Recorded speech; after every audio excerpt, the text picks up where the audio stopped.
Mga mahihina lang makakalaban mo dyan sa 1 game per day mo kasi hindi ka naman magiging high rank dyan.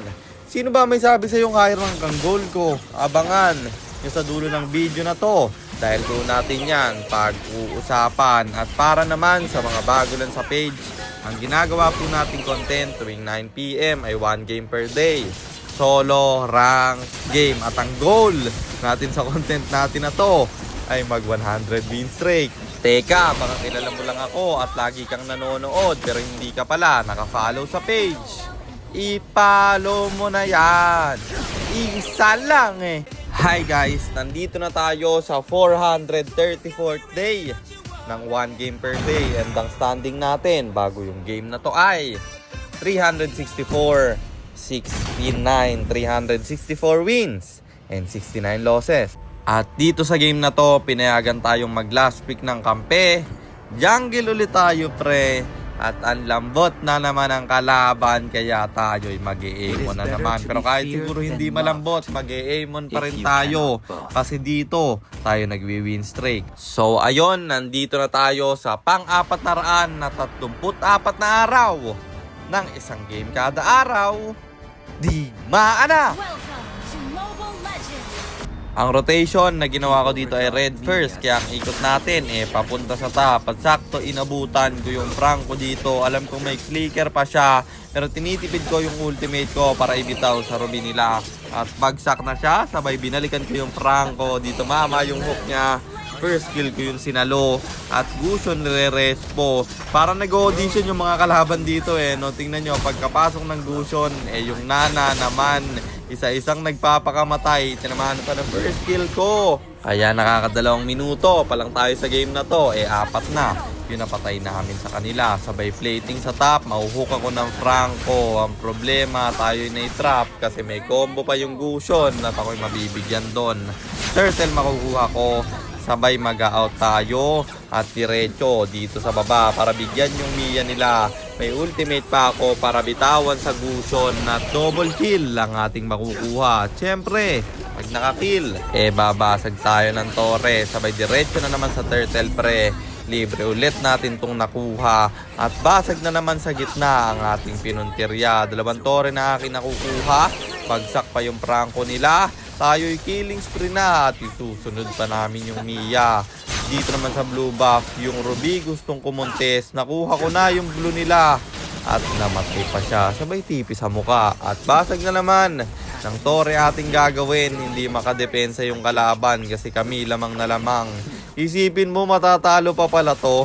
Kukombo yung Gusion dito, mamamatay siya at yung Franco aking bibigyan. Low HP na rin yung Mia, kaya siya yung aking pinuntirya. Lifesteal kasi yung Ruby, kaya hindi ko muna siya pinapansin pre. At sinunod ko na yung Nana. Tayo'y makakamaniac at syempre Savage na yan. Sinunod ko na yung Savage para naman sa record, diba? Sabay tipi sa muka at kinuha ko yung Lord kasi buhayin rin sila. Di namin kaya tapusin yon. Nakuha ko yung Lord doon. Di na kasi nakakontest yung mga kalaban pero mahuhook ng Franco dito yung Estes. Yung Mia aking bibigyan. Makakagat niya ako dito. At buti na lang may suporta ng kampe. Kaya ako'y nakatakas pa pre. Muntik pa nga sa flame shot no? Swerte talaga. Ako'y magiging Molina. Babatuhin kasi ng Nana pero may flicker na gagawin yung Ruby nila. Ang problema, siya pa yung mabibigyan. Tapos dito naman sa baba yung Franco pulahan, kaya akin siyang papasukin. At grabe talaga yung microhan ko dito para talagang aimon main no. Ang problema dito, nakagat na naman tayo. Buti na lang may ultimate yung Estes at na-outplay na naman sila sa aking galawan. Mia nagwawala na, talagang tumataba na siya. Kukombo yung Gusion dito pero siya pa yung mamamatay bro. At ibaburst ko na yung Lord pero yung Ruby ay ko-contest. Ako'y hahabulin niya. Itatry ko siyang bigyan pero ang kunat na pala niya. Franco dito re-respo. Makakagat niya ako. May flicker kasi siyang gagawin. At tingin ko dito nakabawi yung kalaban kasi sobrang taba ko. Tapos na-shutdown ako ng Mia. Nakuha niya pa yung Lord doon. Pero syempre, hindi tayo papayag na ganun-ganun na lang. Kaya yung Gusion na aking unang pinuntirya, mabibigyan siya. Pero may Lord pa sila dito sa top lane. Irerekta na nila kami. Nagkamali kaming lahat. Yung Mia nagwawala, ako'y mabibigyan niya. Kami na wipeout nila at wala na akong magawa kasi wala na ni isa sa amin para dumepensa. Ita-tower lock na nung kalaban. Ang sakit sa pakiramdam kasi sinabage ko sila, natalo pa tayo. Kaya naman, ang standing na natin ay 364 wins and 70 losses. Medyo nagka-error lang, umasim ako doon, kaya naka-comeback yung kalaban. Pero yun ang kailangan natin gawing pulido para mag 100 win streak tayo. Amon pa rin gagamitin natin guys, nagkamali lang ako doon, kaya tayo natalo. Pero effective pa rin yung Amon natin. Nasagutin na natin yung comment ni Idol. Hindi naman daw ako magiging high rank dito kasi nga mahihina lang yung kalaban. Idol, paulit-ulit kong sinasabi sa intro, ang goal natin mag 100 win streak. Naabot ko na yung 1,000 stars. Naabot ko na rin yung 100 win streak sa 5-man. Kaya 100 win streak sa solo naman ang aking goal. Sana maintindihan mo yon, at intindihin mo rin sana yung mga pinagsasasabi ko dito. At yun lang, sana nasagot ko ng maayos yung comment mo, Idol. At sana rin meron kayo natutunan sa content natin na to. At kung meron man, pakishare lang.